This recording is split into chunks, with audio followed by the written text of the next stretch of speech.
In this video, I'm looking at the BGVP DN2 earphone or in-ear monitor. This is a dual driver hybrid.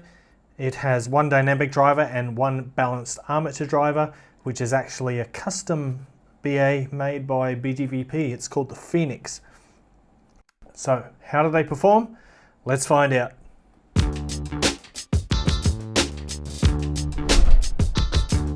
What's cracking, audio fans? David here from Prime Audio Reviews.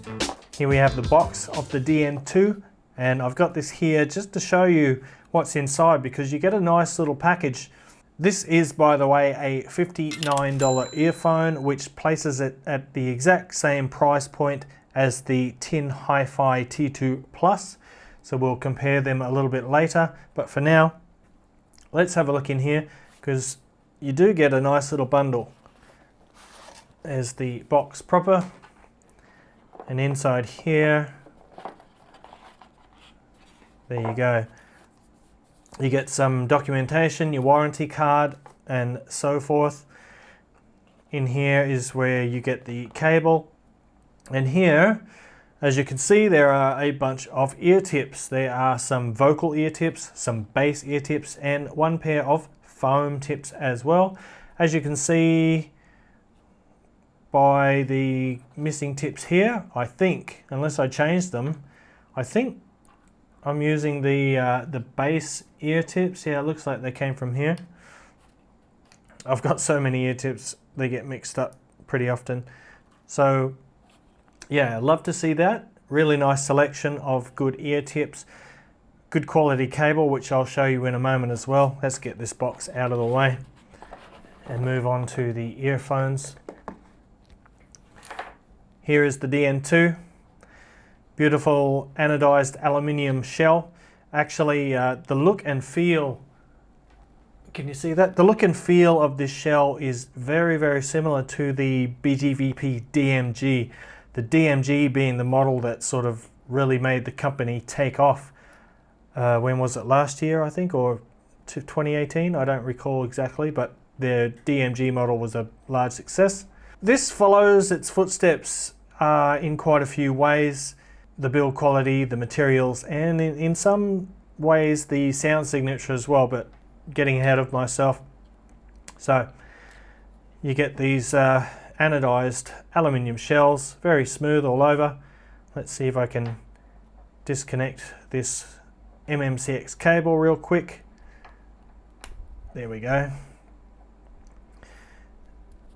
Pretty standard. These are quite small. Just for a quick comparison, that's compared with the Tin Hi-Fi T2 Plus. So you can see it's a pretty small shell, but it does have a fair bit of width to it. So, and the nozzles have a nice length to them, so they do fit in your ears nice and securely. In terms of comfort, yeah, really good. Very comfortable indeed. You can see here that the MMCX socket is red, color coded, and this one, I assume, will be blue. No, is it? It's too dark in here. I can't see. Pretty sure that's fucking blue. Yeah, it is. All right, with that aside, so pretty simple design, just BGVP on the faceplate there. Not much to say in terms of build, but I will say they are very comfortable. They're pretty light, even for a metal shell, they are still fairly light. And the ergonomics are very good. I kind of like the low-key approach there. Anyway, enough said about that. It's time to talk about the cable real quick. And you get this nice silver-plated cable. It feels, again, like sort of similar to the one that came with the BGVP DMG back in all that time ago. But that one, if I recall correctly, it was a bit thicker than this one. But you've got a nice uniform braid. It's quite a loose one, so the cable is nice and supple. Very lightweight Y-split, MMCX connectors there, and your straight termination. So good cable, nice build on the earphones, good comfort. Time to talk about the sound now. So, how do they sound? Well, they're kind of, I would say the bass is the dominant frequency in their sound signature, although the mid-range is quite forward as well, and the treble is fairly relaxed on these, although it does have a little bit of bite here and there. Let's break it down a bit more, starting with the bass. And these have got a nice impactful bass. It is similar, I guess, to the DMS and probably the DMG, but I haven't listened to the DMG for so long. But from memory, it has a similar type of bass, which is quite dense. It does have a reasonably fast decay, but still enough decay to sound natural. But it's sort of a really thumpy mid-bass, and the mid-bass on these is more accentuated than the sub-bass. The sub-bass rolls off a little bit, but they still do get a nice rumble going when a song calls for it. But compared to something like the iBasso IT00, yeah, the sub-bass is a little bit on the mild side, and the concentration is on the mid-bass. So if you're a fan of that sort of big kick drum sound, yeah, these might suit you just fine. Let's talk about the mid-range now real quick. And the mid-range is quite warm, especially the lower mids are sort of thick and rich. They get that thickness carried over from the bass. But because it's a hybrid IEM, you still get pretty good resolution in the mid-range. The bass bleed doesn't affect things too much, but like I said, you do get that underlying warmth throughout.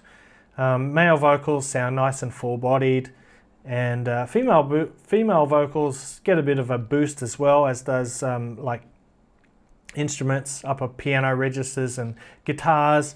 It's not the most textured mid-range, it's kind of tuned in a very smooth manner, but it doesn't sound too dull or flat. Overall, the mid-range is pretty satisfying. And finally, when we get to the treble, the lower treble has a couple of peaks. There's one at around, from memory this is one, I'll put the graph up here, and yeah, I think there's a peak at around 4 kilohertz and another one at 8 kilohertz with a dip in between. So it basically avoids that sibilant, most of that sibilant area, and as a result, you get a good bit of lower treble energy. As you get up past that 8 kilohertz peak, it starts to fall off, and the upper treble is a little bit relaxed. So overall, it is a fairly smooth, fairly dense treble. Not the greatest extension, but you know, you kind of expect that with a bassy earphone. Otherwise, if you lift that treble up, you get a real, more of a real V-shaped signature. But these kind of are like a, what would you call it? An L-shaped signature, I guess, where you've got the emphasis on the bass, fairly even with the mid-range, and then the treble, it falls off a little bit that way. But overall, I think BGVP have done a pretty good job with these. If you're like an audiophile, you're looking for that audiophile sound and all the technicalities and things like that, this probably won't be your cup of tea. This is more for the person who just wants something a bit fun, you know, a little bit more bass, little bit more weight in the bass than these fancy audiophile tuned earphones give you. It's more of a fun tuning, basically. Great for a bus ride, you know, hop on your bike and go for a ride with these. You'll really enjoy it. And so I think these do quite well for their price point. Definitely love these metal shells. They could get run over by a tank and survive, I think. Anyway, so let's compare them with the T2 Plus. Remember, these are exactly the same price. In terms of sound quality, the T2 Plus here has a much lighter area sound. It's also more linear, particularly in the bass, which is leaner and lighter and a little bit faster as well. And then in the mid-range. It has leaner notes in the mid-range, but they don't have as much density, they don't have as much weight. Everything is a little bit lighter in area, which helps improve the instrument separation somewhat, but it doesn't give you that sort of real, visceral, impactful presentation either. It's a little bit wishy-washy. When I say that, I'm exaggerating. These are great earphone, as I said in my review of them before. So that is the T2 Plus. The soundstage on these is a bit wider, but they have a similar amount of depth. The stage on the BGVP is actually quite good for a bassy set. And now onto the iBasso Audio IT00. This was my top sub $100 pick for the year, for 2020. And I was actually surprised when I listened to these side by side. I kind of forgotten just how bassy these are. But the difference is that the IT00 here puts more emphasis on the sub bass and has a milder mid bass. And you can really tell the difference. But what that does in a sense is that allows the lower mid-range to be not quite as thick. It's a bit thinner, but it is still fairly rich at the same time, but not as rich or thick as the lower mids on the DN2 here. Overall, the mid-range is a little bit more towards neutral than the DN2. These have a bit more coloration, a bit more warmth in the lower mids. And in terms of treble, I would say the IT00 has a more even treble, and it is a little more airy, a little airier, and a little more even. So it sounds a little more lively because you don't have those sort of dips that the DN2 does. So if you are treble sensitive, the DN2 would be the one to suit you more. I think that's about it for this video. So guys, if you liked it, do us a favor and hit that like button. If you're new to the channel and you want to see more reviews like this in the future, go ahead and hit that subscribe button. And until next time, see you later.